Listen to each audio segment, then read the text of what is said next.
Colorado College is located within the unceded territory of the Ute peoples. Other tribes who historically use and continue to use the land also include the Apache, Arapaho, Comanche, and Cheyenne.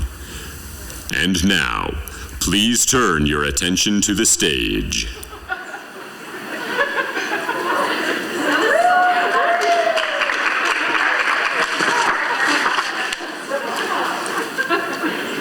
Good morning, everyone. Hello. I'm Florencia Rojo, an assistant professor of sociology, and on behalf of the Academic Events Committee, welcome to the first Monday series. If you'd like to continue this conversation, and we encourage you to do so, two faculty members, Christina Radar and Janet Burge, have created the first Monday Circle, and you can register for that on the CC Events calendar. And just quickly as well, we'd like to ask that you put your phone away for the duration of the talk. I am pleased to introduce Dez Stone Menendez, Director of Creativity and Innovation and CC Class of 2000, for her talk today, What is Innovation Anyway? Creativity, Innovation in Higher Education. Dez Stone Menendez, Class of 2000, started as the Director of Creativity and Innovation at CC in September 2016. She began working as a serial entrepreneur at age 22, and the orienting principle of her work is to empower people to lead larger and more creative lives.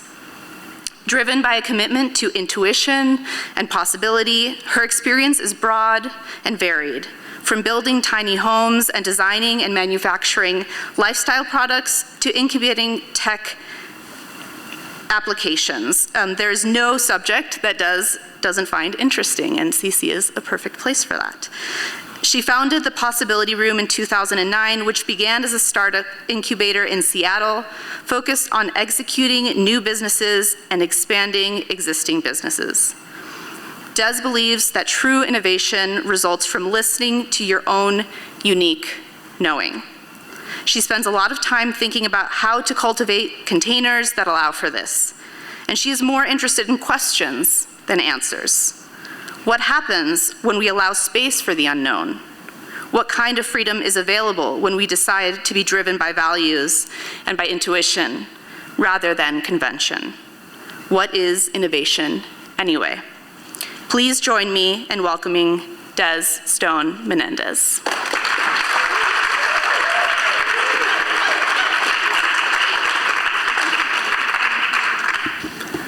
Hello and welcome.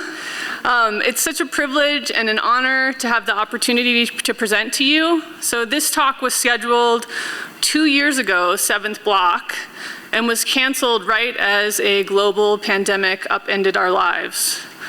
So the world seems different now, but I think the ideas and questions that I raise in the talk are still really relevant to where we find ourselves presently. Before I begin, I want to share that I'm not going to do a Q&A after the talk, and that I'm not going to spend my time today detailing C&I programming. Creativity and innovation, I'm going to refer to it as C&I because it's a mouthful. I'm going to take up half the talk if I said it every time that it's in the talk. But please feel free to reach out to me or any member of the team at any time. So instead of detailing the programming, I want to share the philosophy behind the vision and invite you into the unknown with me.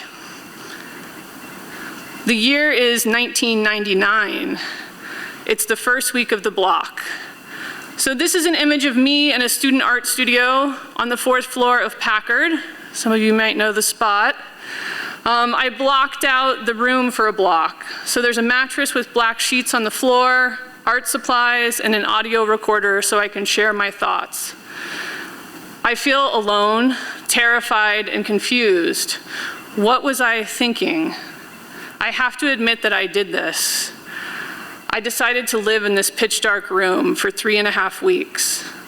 There is no roadmap, and I have no idea what I'm doing, but I trusted my instincts to run the experiment.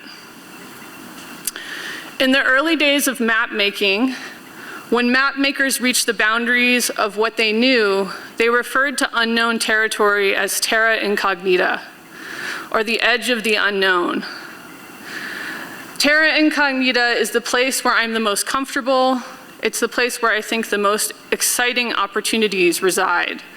So I'm going to introduce myself, and in sharing my experience, I hope to illustrate the value of living and working at the edge of the boundaries of what you think you know. Clearly, the edge of the unknown is where we find ourselves now as individuals and as a global community. So when I meet people in the US, this is always the first question. It's interesting when you travel outside of the US, people don't ask this question, but it's by far my least favorite question, and a question I never ask and I never quite know how to answer. So I did an experiment about 6 years ago where I replaced this question when I met people with, what are the top 2 experiences that inform the way that you show up in the world? And without exception, people talked about experiences that happened to them in their early childhood. So I decided to introduce myself to you with my answer to this question. This is an image of the tiny barrier island I grew up on in Florida. And a couple things I can point to that inform the way I show up in the world both happened before I was 4. I was given a life expectancy of 5 years at birth, which resulted in several near-death experiences in early childhood, and my father died suddenly of a heart attack when I was 3. So throughout my life, I've come to see these 2 events as the most profound gifts. The gift of facing mortality so early on is that I've never really taken time for granted, something that has empowered me to take risks and prioritize what I care about. I never thought I would live to be 18, so I didn't set goals or dream about a future when I was young, which enabled me to spend most of my time inhabiting the present. And while this wasn't an event, and while I didn't have the language of non-binary or genderqueer when I was a child, I knew that I was different early on. And it was clear that the roadmap that I was socialized in was not a fit for me, and that I was going to have to find my own way. So fast forward to when I was a student at CC. So I was once you at this very institution. I was a first-generation full scholarship student, and I feel deeply indebted to the college for the education and opportunities and relationships that I claimed here. I read a commencement speech when I was a student given by the late, great poet Adrienne Rich that had a profound impact on how I approach my time at CC. She said, "You cannot afford to think of being here to receive an education.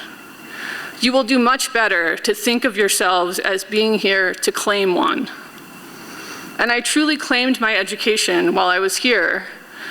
For the independent study block pictured, I lived in the pitch dark room for 3.5 weeks to disprove a color theory that I had read. I consider this to be the most impactful formative block I had at CC. I remember feeling completely transformed by the experience. Over the course of the block, my fear and loneliness transformed into comfort, discovery, and trust and awareness in myself. I learned the value of claiming and directing my attention. So this experience not only informed the rest of my time at CC, I think it's informed my life to date.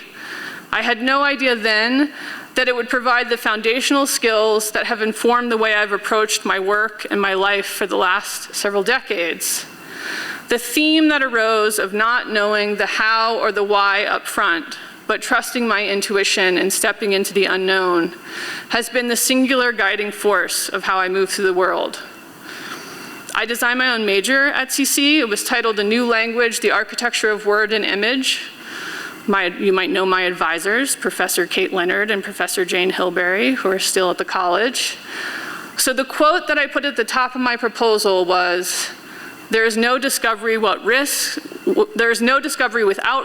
and what you risk reveals what you value." And I still believe this. But living in a pitch dark room wasn't practical beyond the experiment. So how did the discoveries in the block translate to life post-CC? What did it look like when I had to make a living?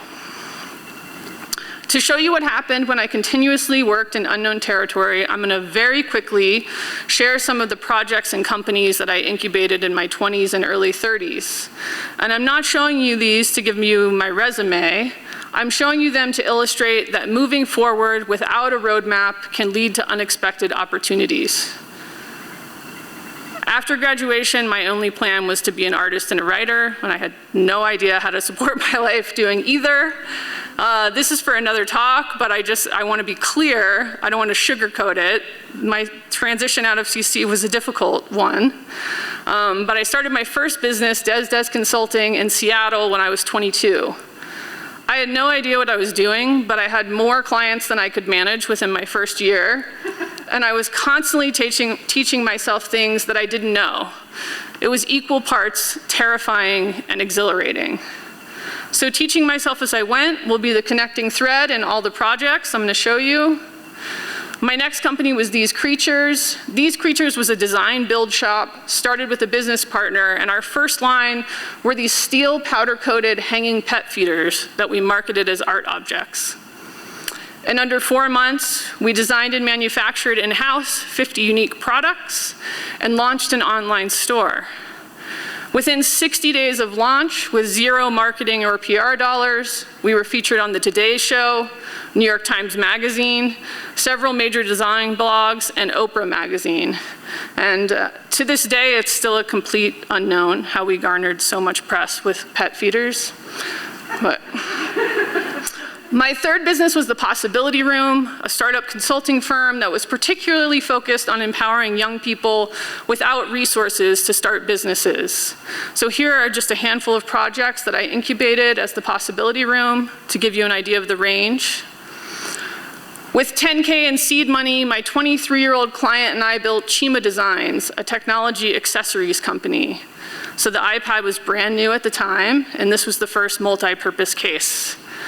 It probably takes some imagination to imagine a time before iPads, but it really wasn't that long ago. We manufactured locally in Seattle and pre-sold the entire manufacturing run to an Apple retail chain. The Field House was my concept for a retail store that was very dear to my heart. The idea was to create an Americana heritage store that referenced old general mercantile stores where people could buy high-quality goods and exchange ideas. I also built a classroom in the back of the store where free classes were taught by community members on Sunday that were focused on teaching people skills that we've lost in our culture, such as how to debone a chicken or how to spin wool into yarn. I had overseen many designers at this point, but this was the first time I was ever paid to be a designer, and I did all the branding and design by hand. 2 months after launching, GQ magazine named the Field House one of the top 10 menswear stores in the US, which is funny because it wasn't a menswear store, but this is an urban greenhouse designed by the architecture firm Atelier Jones to be an affordable, self-sustaining greenhouse that collects its own rainwater and has a small solar panel on top. I partnered with them to manufacture the product, and the idea was that these could be put on asphalt in schools in urban areas to educate kids about growing food. As I started becoming more and more entrenched in the startup community, I built relationships with investors and started getting specified for investor-backed tech startup teams. I worked on many tech startups, but this one was an iPad and iPhone app that digitized sheet music. The app was featured in the New York Times, Rolling Stone, Billboard, USA Today, Wired, and was on Apple's top 100 music apps shortly after launch. So this is just a small sampling of numerous projects. And I showed you these to illustrate the point that, without exception, I had no relevant experience when I started each one of them. Each one led into uncharted, unexplored territory. And the more times that I created something out of nothing and figured it out as I went, the more I learned to trust my ability to figure things out without knowing how up front. I have no formal training as a business consultant, as an industrial or graphic designer, as a user interface designer, no formal training in web design or branding or marketing, yet these are all hats I have worn. So This is the value of the interdisciplinary learning that I did while I was at CC. And with everything that I've done, there's been a willingness to fail. And while there have been beautiful successes, believe me when I tell you that there have been many beautiful, colossal failures as well. I've had failed business partnerships, I've had loss or lack of funding. I've worked on a new technology project for months, when we thought we were the only ones with this revolutionary technology, only to have 3 other companies launch 1 week before our launch. I've always learned more from my failures than from my successes. So the edge of the unknown is the space that's always interested me, and I've always been driven by curiosity and the barely achievable challenge, which leads me to my present role as the Director of Creativity and Innovation at CC. So it was quite a transition to go from creating in the world, where of course I never called myself an innovator, to thinking about how to teach or cultivate innovation in higher ed. So how does one direct innovation? I've learned a lot over the last 5 years, but I still have more questions than answers. I don't think anyone has a clear answer to this question.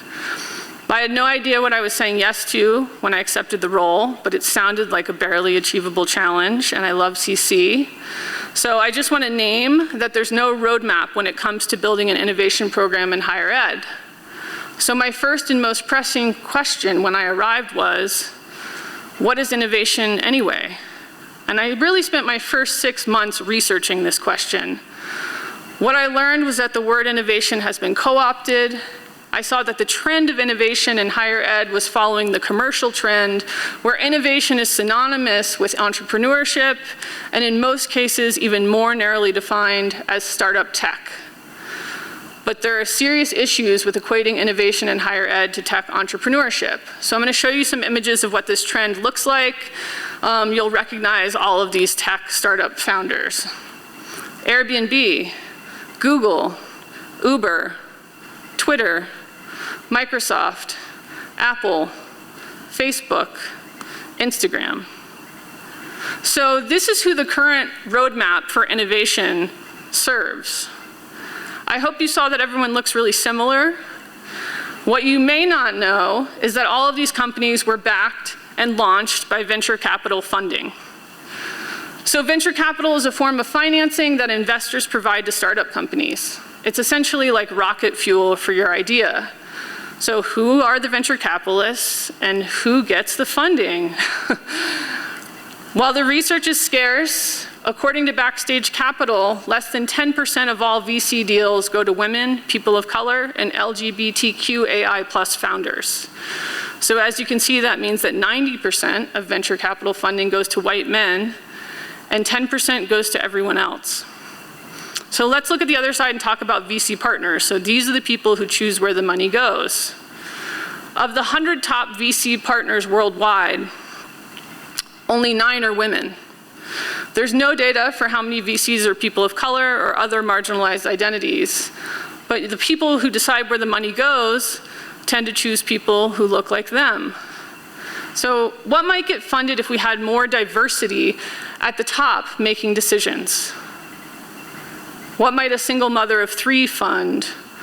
What might people in marginalized identity groups fund? And I do want to give you an example of the type of numbers that we're talking about. By 2015, Uber raised $10 billion in VC funds. And I actually think they're still not profitable. Don't quote me on that.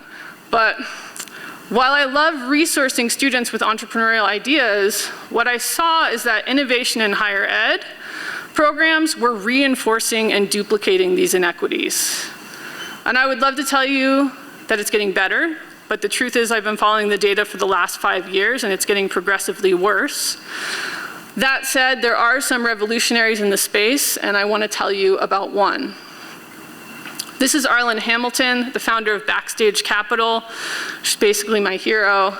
She's a queer Black woman who built a VC firm from the ground up, and her fund is dedicated to minimizing funding disparities and is specifically focusing on funding founders with marginalized identities. There was no roadmap for her, but she went for it against all odds and she didn't give up, and now she's really changing the rules of the game, and she has a book about her experience. So while a few people like her are disrupting the VC world, there's still a long ways to go in bringing equity and access to the main funding source for innovation in the commercial sphere.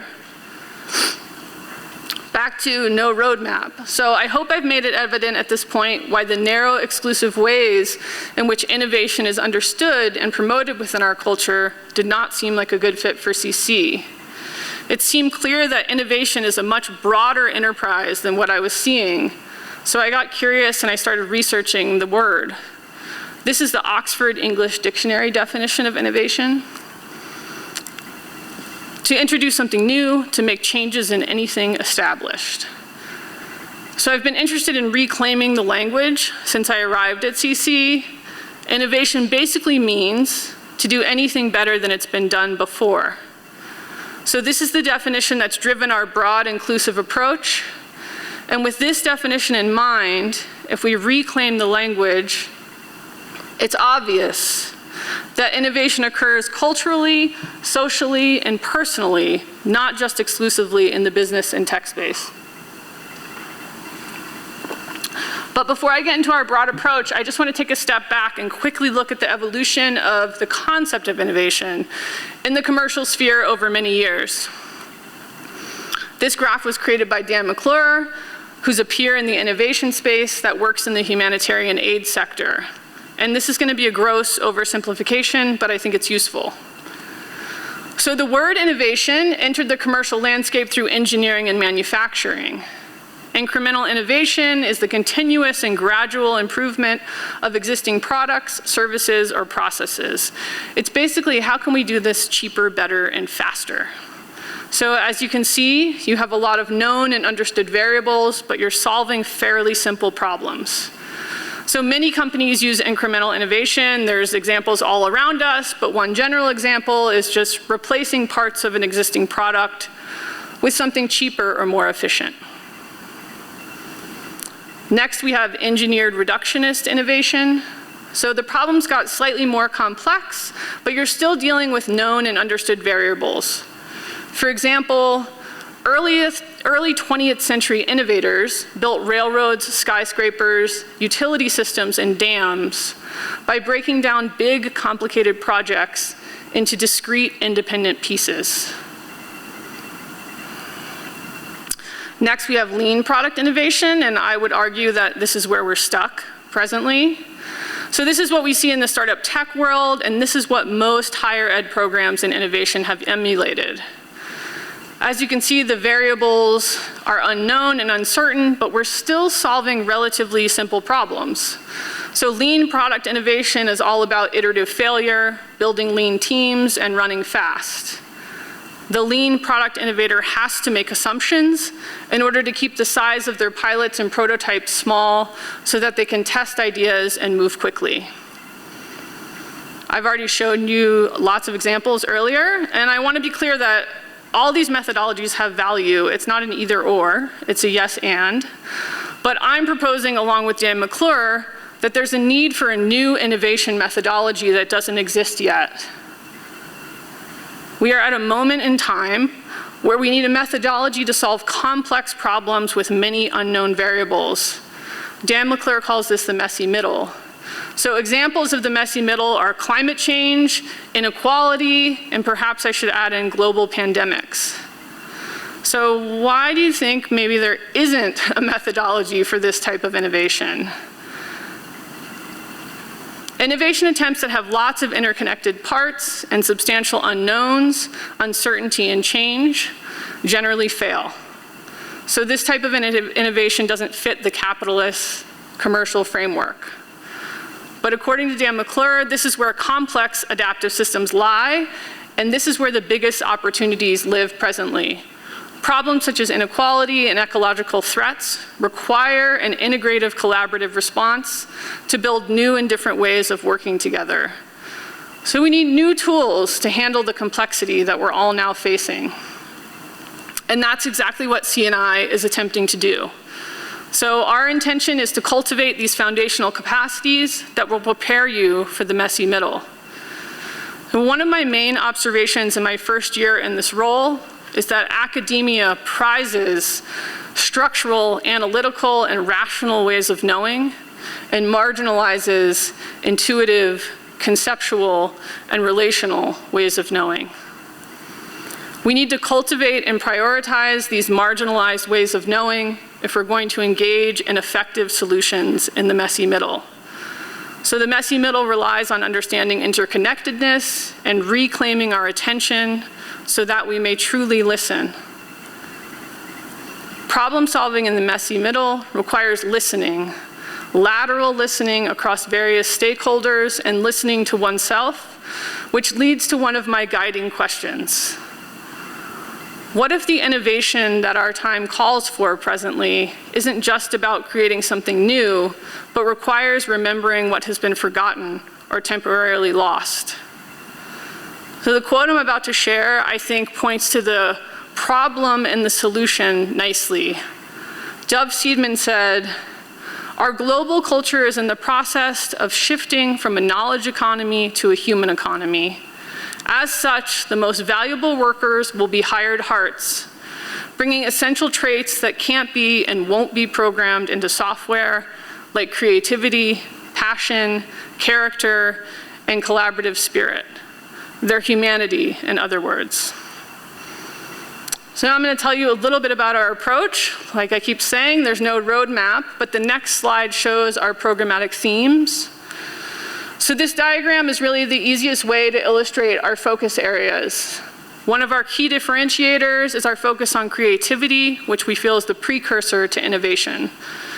The inner circles are focused on capacity building in 3 main areas: resilience, problem solving, and mindfulness. And these lead into the change maker space where ideas become actionable. So we replace the word entrepreneur with change maker to broaden the space, but also to highlight the fact that you don't have to be an entrepreneur to change the world. At this point, entrepreneurial skills are life skills, from my perspective. But as you can see, the change maker space takes up less space in the diagram than all of the capacity building, and that's intentional. Our main learning outcome is creative confidence. And the deeper I go into understanding what that means, the more I see that it's really self-trust. The capacity to trust oneself to step into the unknown and generate solutions. Before I go any further, I just want to take a moment to acknowledge my incredible team. Innovation relies on collaboration, and without this team, we would not be where we are today. I also want to thank our incredible innovators and residents that have joined our team over the years, as well as faculty and staff collaborators that have been willing to experiment and explore unknown territory with us. So, I wish I had a how-to guide that I could give to you. So much of creativity is not about creating something tangible in the material world. Instead, it's about creating conditions. And that's what we're doing. We're cultivating conditions and in designing experiences to empower you with the creative confidence and foundational capacities in our programmatic themes. And it's possible that many of you have engaged with something CNI has seeded, funded, facilitated, or supported without knowing anything about CNI. So I'm going to show you a little bit about what it looks like in practice. Rather than building a standalone program on the edge of campus, like many of our peer institutions have done, we've taken a broader, more integrated approach. So we think of CNI as a thread that runs through the entire college. Therefore, most of our work relies on collaborating with faculty who are already doing creative and innovative work within the curriculum across disciplines.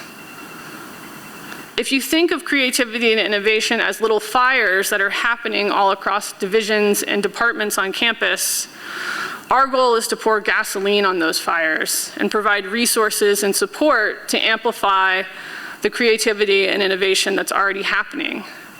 And there are a lot of ingredients that create a thriving culture of innovation, but I think the most critical component is spaciousness.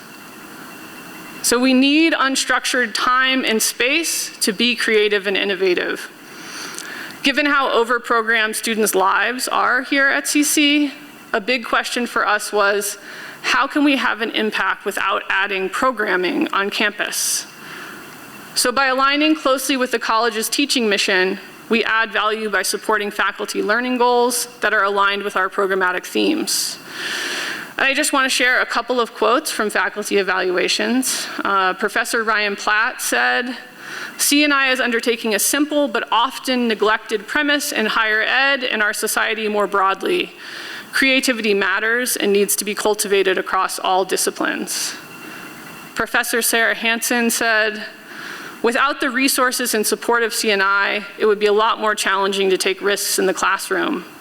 C&I empowers us as faculty to try new things. As a scientist, I love to experiment, but experimentation in the classroom can be daunting. So having more resources that empower us to take risks is invaluable." We have really great momentum thus far, but we've barely scratched the surface of what's possible. Over the last 5 years, we've collaborated with 92 faculty members in 28 departments across 154 blocks. And we've collaborated with almost every other co-curricular division on campus. So we've biased towards action. We've run hundreds of experiments to date, which often begin with a guiding question, such as what happens if, or how might we?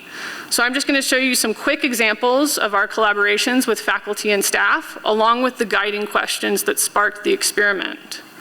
Starting with, how might we use creative problem-solving methodologies across disciplines to support our academic mission? What happens when students engage in improvisation in an economics class to learn about body language when negotiating? What happens when students learn to build relationships with living earth systems in a queer performance class? What happens when students learn creative communication skills in a biology class? How might we cultivate our capacity to communicate productively across difference?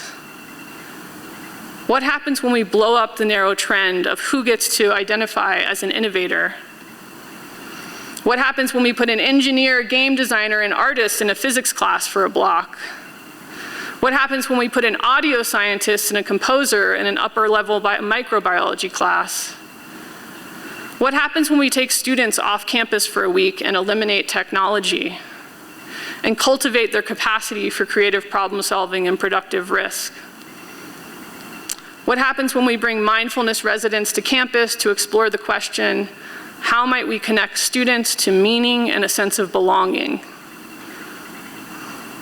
What happens when we bring incredible scholars who are leading the charge around equity in creative fields to engage with the campus community? How might we create and support through lines for students across and between blocks? How might we empower students to take theory into practice while being thoughtful about their impact locally and globally? What happens when we fund students to engage in real-world problem solving? What happens when we fund faculty and staff to support their creative, innovative work? And what happens when we simply give students the space and time to create? What happens when an entire block is dedicated to creative problem solving and mindfulness with a focus on process over outcomes? So I hope you can see that we've been busy. These are just some examples, but I thought you might like to hear a couple of student responses. This is from a participant in our first risk project pilot. I also just want to mention that this was a highly collaborative pilot that I hope we can continue. We collaborated with the Wellness Resource Center, the Office of Field Study, Outdoor Education, as well as faculty from English, economics, and music. So the student from our first risk project pilot said, "The risk project has been the most monumental experience for me here at CC. The creative problem-solving processes that we explored, I have used in every class here." She went on to say, "The risk project allowed me to feel comfortable with feeling vulnerable, which helps to guide me through blocks where I feel overwhelmed. Creative problem solving is a process that truly integrates my experience on the block plan here at CC." The next one's from a student who was in the first C&I curricular block pilot. They said, "I feel more in tune with myself, the people around me, and the world." 11 of the 15 students in this class reported that it was one of the most impactful classes they had had at CC. So I know that these capacities that I'm talking about can be a little bit hard to understand because they're impossible to assess or quantify. So I want to share something really practical around why this matters for you. So I've been following the top 10 desired job skills published by the World Economic Forum for the last several years. So this is the list from 2015. And here's the list for 2020. So from my perspective, this is essentially the liberal arts education. As you can see, creativity's moved from 10 to 3 on the list. Emotional intelligence and cognitive flexibility have been added. And since I wrote this some time ago, I looked for a similar list for 2021, and it was interesting that the #1 skill set is now resilience and adaptability, and cross-functional collaboration and mindfulness have been added to the top 10. And we're already seeing this in action, even among the tech giants. So here's just one example. This is Danielle Creddick. She is a CC alum who founded and leads the Google Empathy Lab. And in one of her talks on empathy, she said, "Tech problems are not tech problems. They are human problems." She went on to say, if we want the products that we are making and the things that we all live with to be more emotionally resonant and connected, we have to be emotionally resonant and connected when we are building them. So these capacities that I've been talking about, they're not only skills that we need for the messy middle, they're also marketable job skills. And I do care about job skills, and I do care about academic outcomes, but I care a lot more about the quality of your daily life. So I want to share why empowering you with these skills matters to me. We're all in uncharted territory when it comes to affecting the change that we want to see in the world, and I want to name that that's overwhelming and scary. I want to tell you not only what I've seen in you all, the students, but also what I myself have experienced when up against overwhelming challenges. What's pictured here is a seesaw, which I'm going to use to illustrate the two extremes that I see. On one side is denial, or tuning or numbing out through distraction and addiction. You can pick your distraction, TV, your phone, alcohol, etc. And on the other side is thinking that you have to be the one to fix it all, taking it all on to the point of feeling paralyzed and overwhelmed by grief and despair. So, is that sounding familiar to anyone here? Yeah, I think it's safe to say that most people have experienced both, to lesser or greater degrees. And we may be experiencing them more than ever as we face more and more uncertainty. But here's the thing. What I know for sure is that we can't be of service to ourselves or anyone else in either scenario. In the middle of these two is what I call the balance point. So the capacities needed to sustain the balance point require practice. It doesn't happen in 4 years. It requires daily intention, practice, and awareness over a lifetime. And progress is not always linear. And the balance point relates to the foundational capacities that I've been talking about. A foundational ground of these capacities will help you access your innate creative resources. And my hope is that having a sense of this ground before you leave CC, that you will continue to practice throughout your life, will prepare you to be of service to the work that is ahead in the messy middle. But how can we sustain our balance point in the face of so much uncertainty? How do we do this? How do we even begin when we've been socialized in a story that is about individualism and progress? And in this country, that story of progress always involves scale, and any story of scale involves overlooking the complexities of every system and the complexities of what it means to be human and what it means to be alive. Well, I do have some good news. When it comes to creativity and intuition, you don't need to learn either. These things are indestructible inside of you, and it's possible that you haven't disconnected from them, but if you have, you can begin to remember them and practice in very simple ways. But I think the easiest place to begin is by bringing awareness to reclaiming your attention. Google and Instagram know how valuable your attention is. Google made a staggering $147 billion in advertising revenue last year. This number shows us where our attention is going. So Courtney Martin said that our attention is our most precious resource, and I really believe that. Our attention is our most precious resource. We've allowed technology to rob us of our internal lives and our vast internal landscapes. And I'm not saying that each of you should live in a dark room for 3.5 weeks, but I do believe that the greatest advisor each of us has is our own intuition. And if there isn't any space to listen, we cannot hear what this trusted advisor has to tell us. My teacher, Jennifer Wellwood, recently said that we have to become that which we already are, which really struck me. She also said that busyness is the new form of laziness. So I really wanted to share this quote because I'm wondering how it might change your approach to your work and your life. If every time you said I'm busy, what you were really saying was I'm lazy. Wellwood also said that the #1 way that we disconnect in our culture is through unnecessary doing. So right now, just take a few moments and try not to use your mind. Try to just let your body give you the answer. What is some unnecessary doing that you could start to eliminate in your daily life?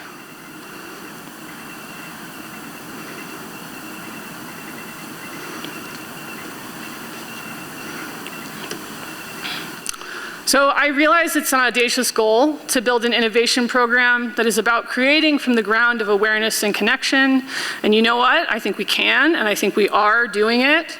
And I've seen the way that you all willingly and bravely explore the boundaries of what you know when given the opportunity. I've seen your desire to have a positive impact on the world. You have the agency to be social and cultural innovators by bringing your awareness to where you put your attention and how you choose to show up for yourself and for others in every moment and every day. I believe in a common cause innovation. Innovation doesn't live in startup tech alone, it lives inside of each and every one of you. I believe in your innate goodness, and I believe in the wisdom that you carry.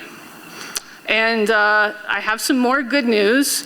We aren't going to get there by doing more and moving faster. We're going to get there by moving slowly and by doing less with more intention and awareness. The cultural, social, national, and global first gets informed by the personal.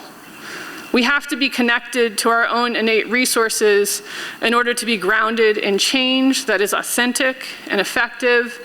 And the first step is simply reclaiming our attention and listening.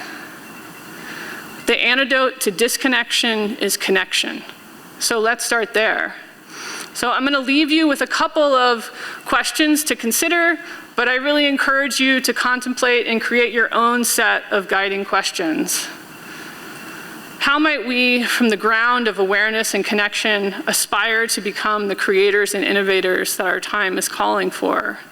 And what is the unexplored territory or dark room that is calling you? Thank you.